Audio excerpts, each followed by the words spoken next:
They won't say it to your face, but the world thinks you're done. That if you did not make it by 30, you probably never will. They call it realism, but it's quiet condemnation. And the worst part, you started to believe it. You watch people younger than you rise, go viral, get rich, get seen, and somewhere deep inside, you wonder if you have missed your moment entirely. You do not say it out loud, but it echoes every time you open Instagram, every time someone asks, "So, what are you up to these days?" There is a kind of shame that does not scream, it just lives inside you. A soft voice that says, "I should have figured it out by now." But what if I told you you are not late, you were just lied to? What if you have spent the last decade not failing, but forging? Because the truth no one tells you is this: the fire that burns hottest takes the longest to ignite. Early success looks shiny, but it's often hollow. You have been busy learning what no book can teach: resilience, depth, pattern recognition, silence. The world worships youth because it's loud. But it's the late bloomers who change everything quietly, deliberately, permanently. You are not behind. You are becoming. Because after 40 you stop chasing praise and you start building legacy. And maybe, just maybe, this delay was protection. You were not meant to rise when your ego was still fragile. You were meant to rise when your roots were deep.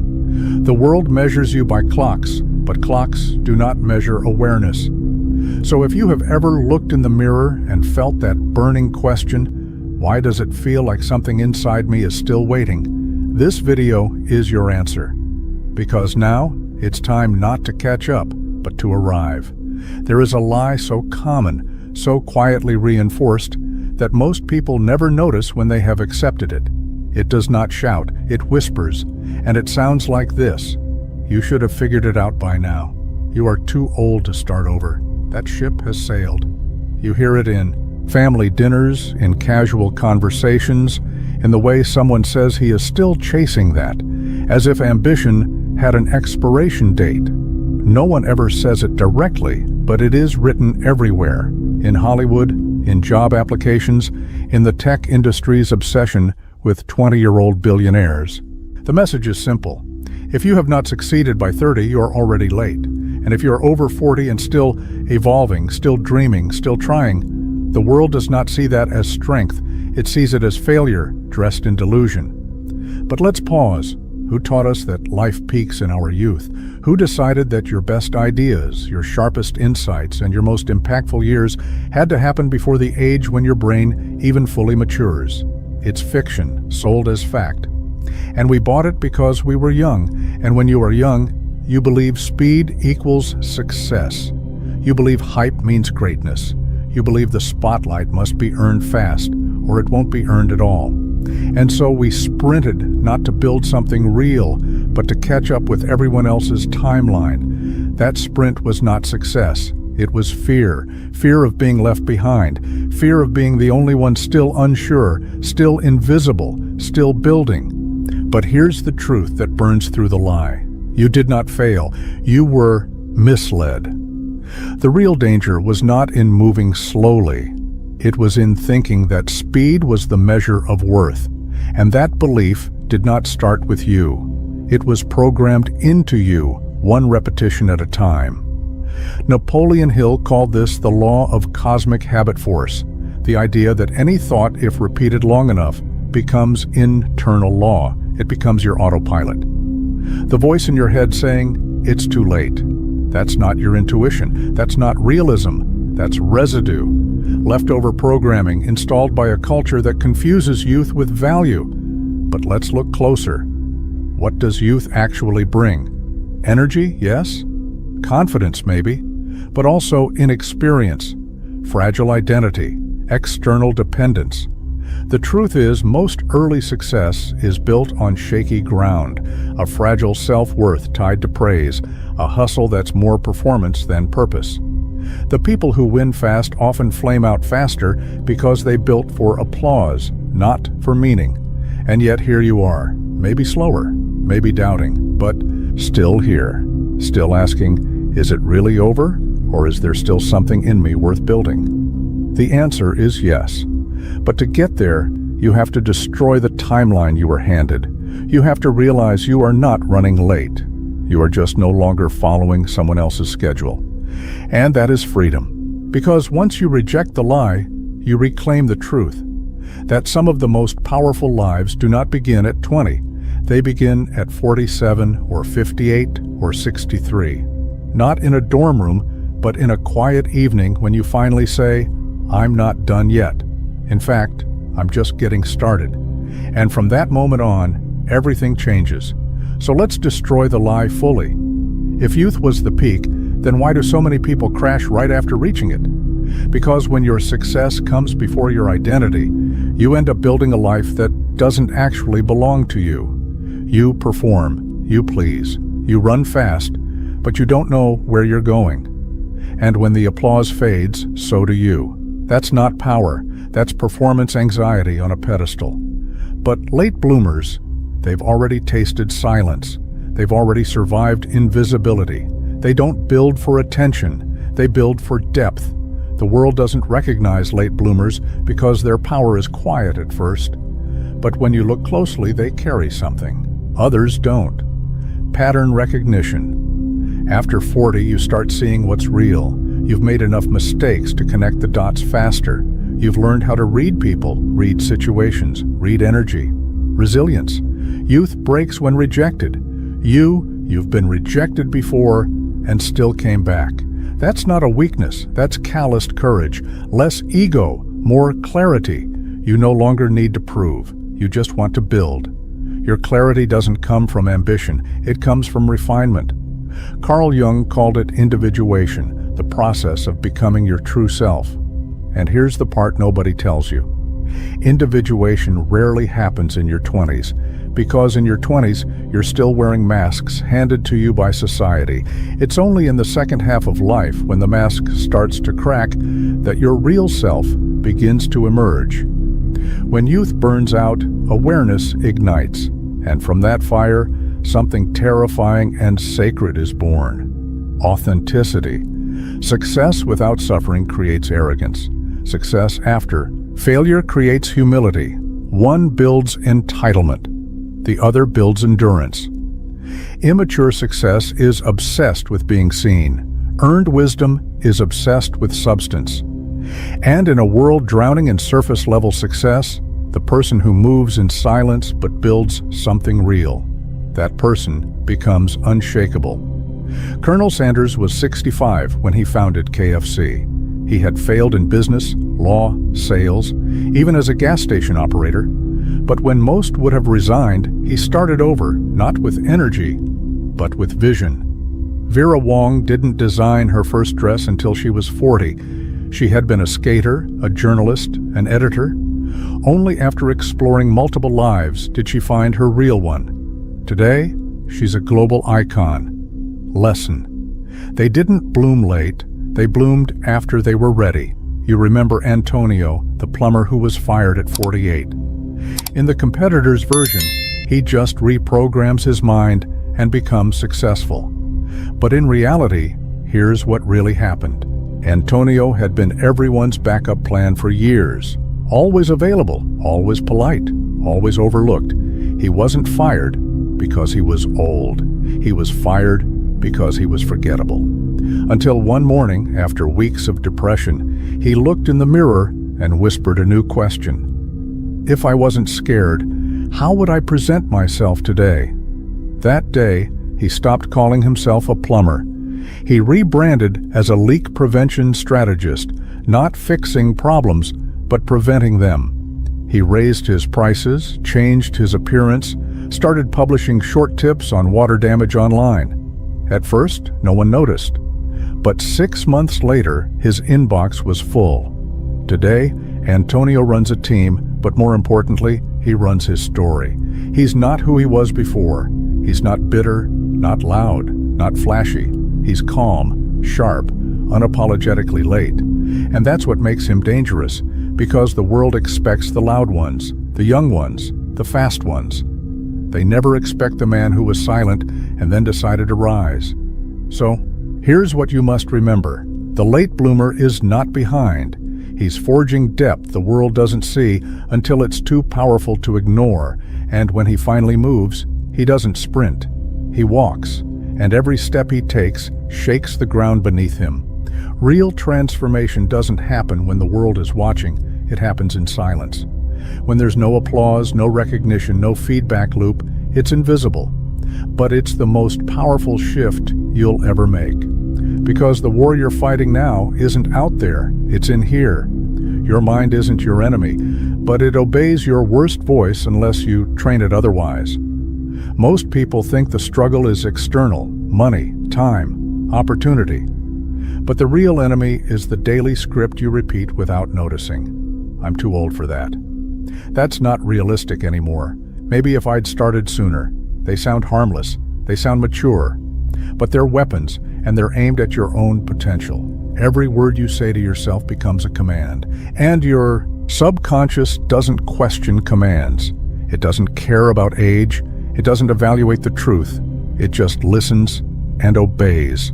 That's why so many people live the same year 40 times and call it a life, because the programming hasn't changed. Napoleon Hill, in Think and Grow Rich, introduced one of the most powerful and misunderstood ideas in personal growth: autosuggestion. He wrote, "Any idea, plan, or purpose may be placed in the mind through repetition of thought."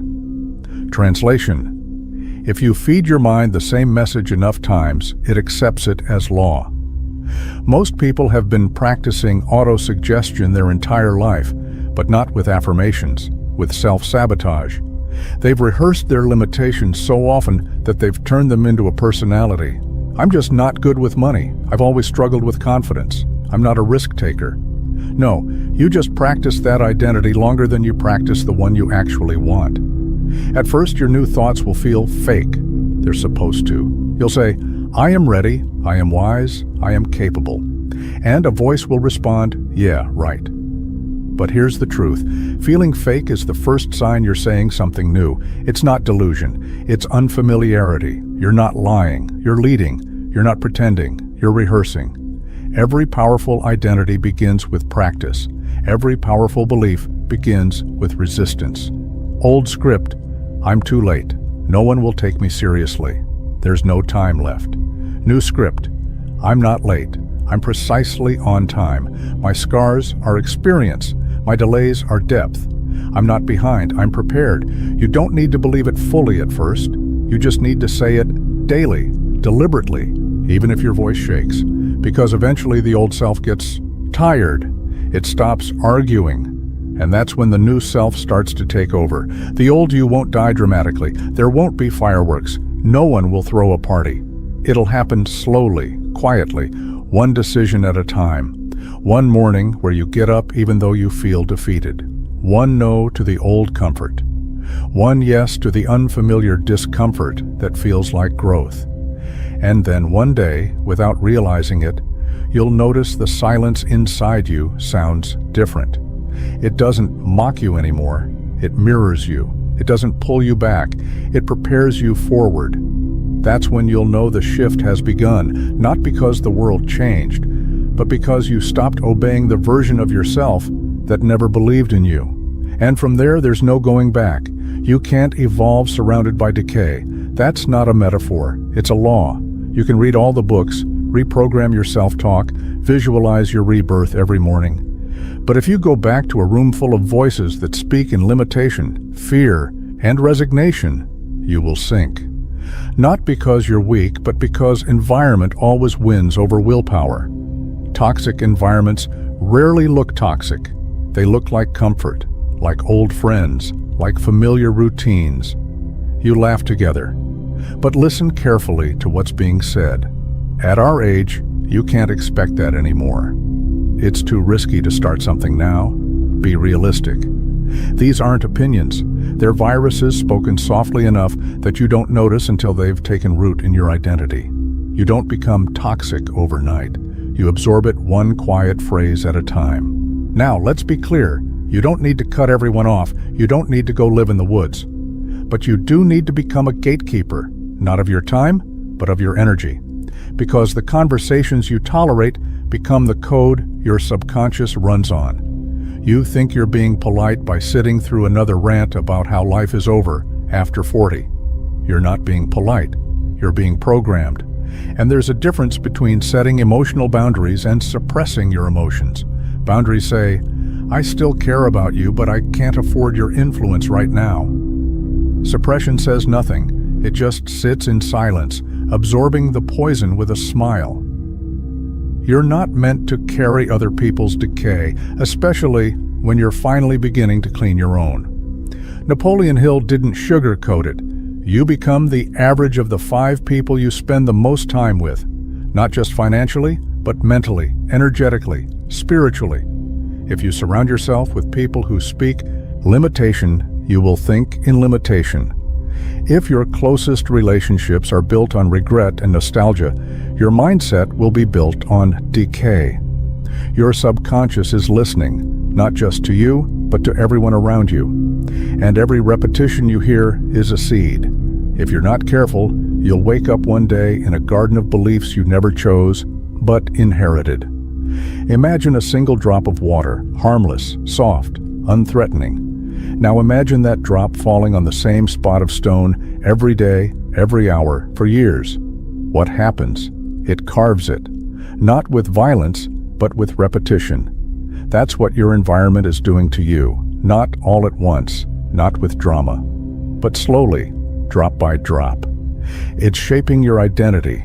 You think you're thinking for yourself, but really, you're echoing everything you've tolerated. If you want to change your life, you have to change what you allow.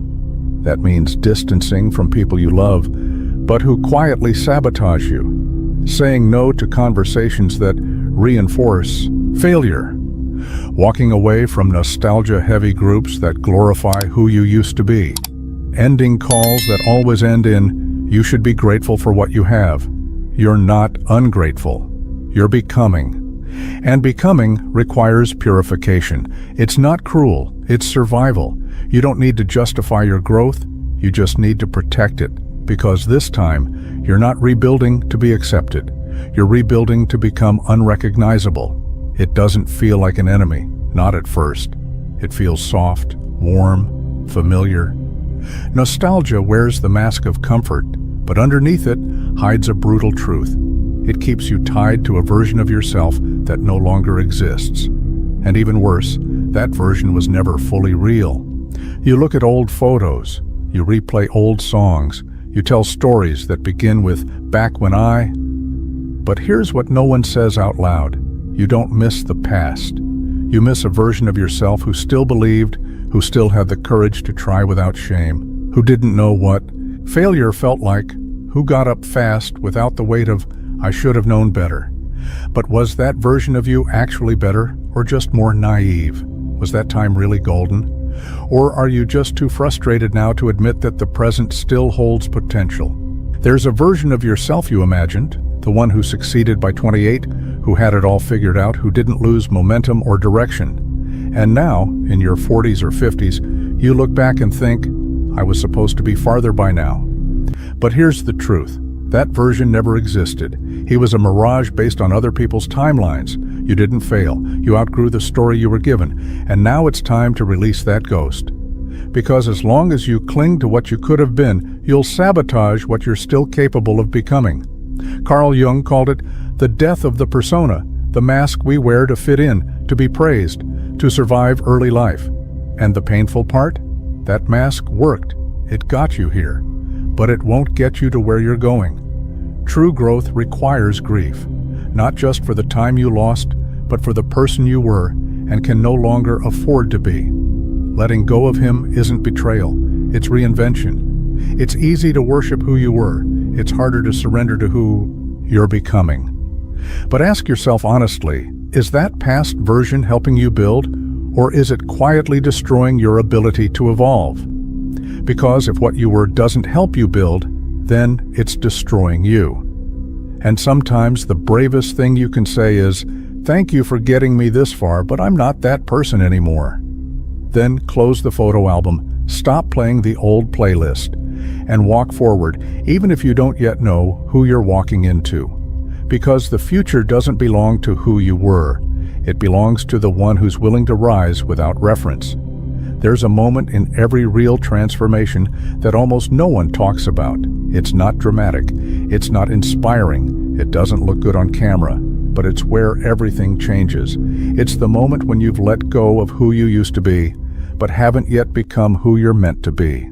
It's the void, the identity limbo, the season of invisibility. No titles, no certainty, no applause. You're no longer fueled by old dreams, but the new ones aren't clear yet. You're no longer accepted by the old crowd, but you haven't found your people yet either. This is the part where most give up. Not because they're weak, but because they think being undefined means being lost.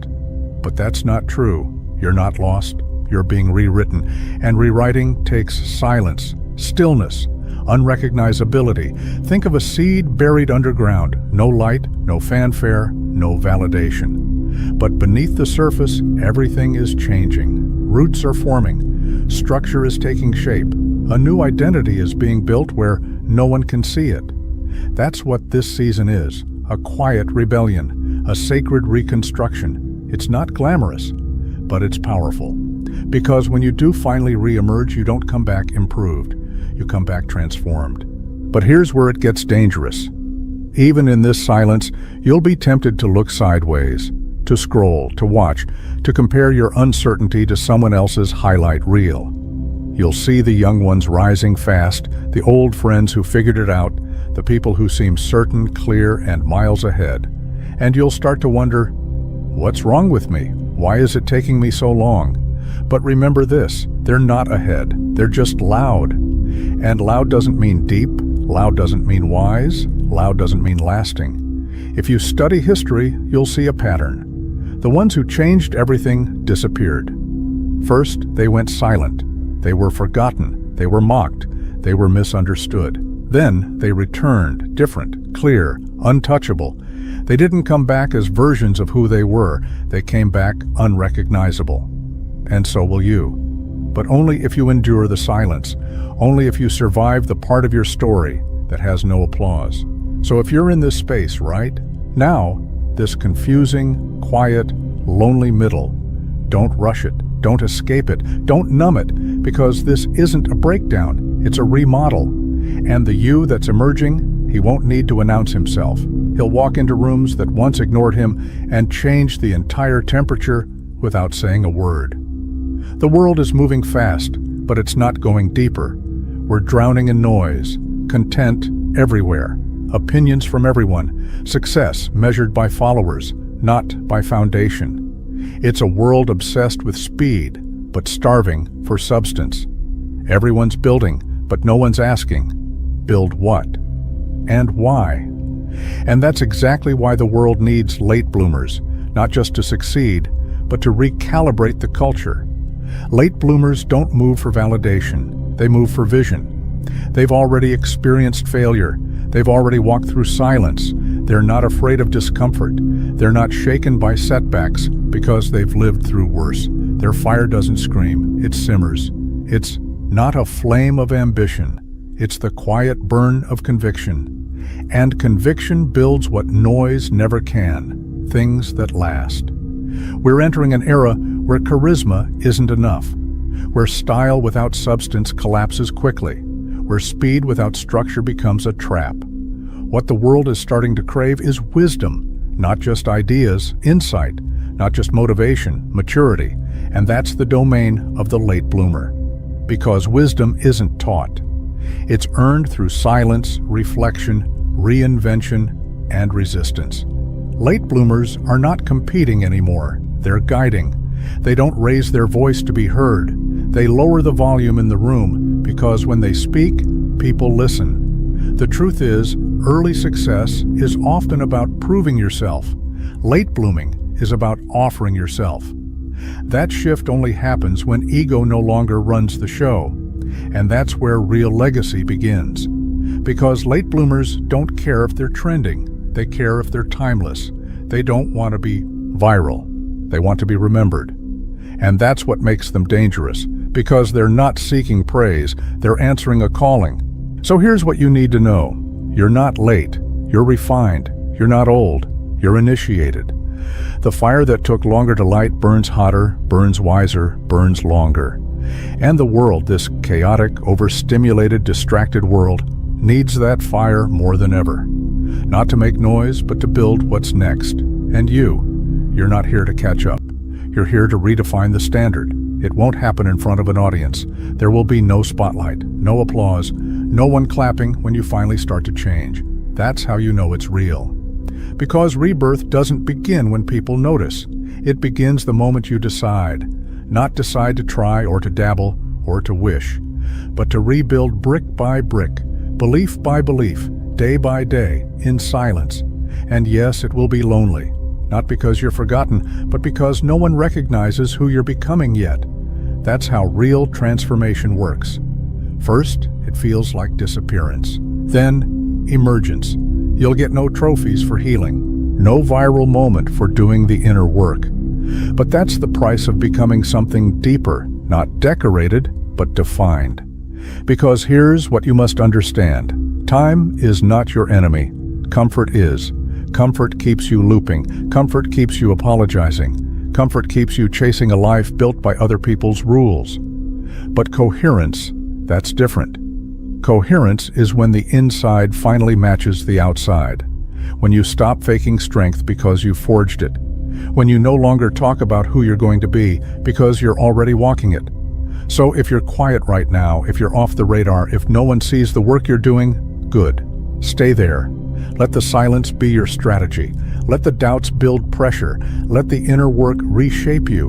Because when you return, come back so transformed that not even you recognize who you were before. Your story doesn't end in obscurity. It begins there. That's the secret they don't tell you. But now you know. And that means your return won't be noticed. It'll be unavoidable. And if this video found you at the right moment, leave a comment and write this. Today, I choose to become who I'm meant to be. Say it for yourself. Claim it out loud. And if you know someone who's quietly rebuilding, someone who feels late but isn't, share this video with them. Like it, so it reaches the people who need it next. Your time isn't over. It's just beginning.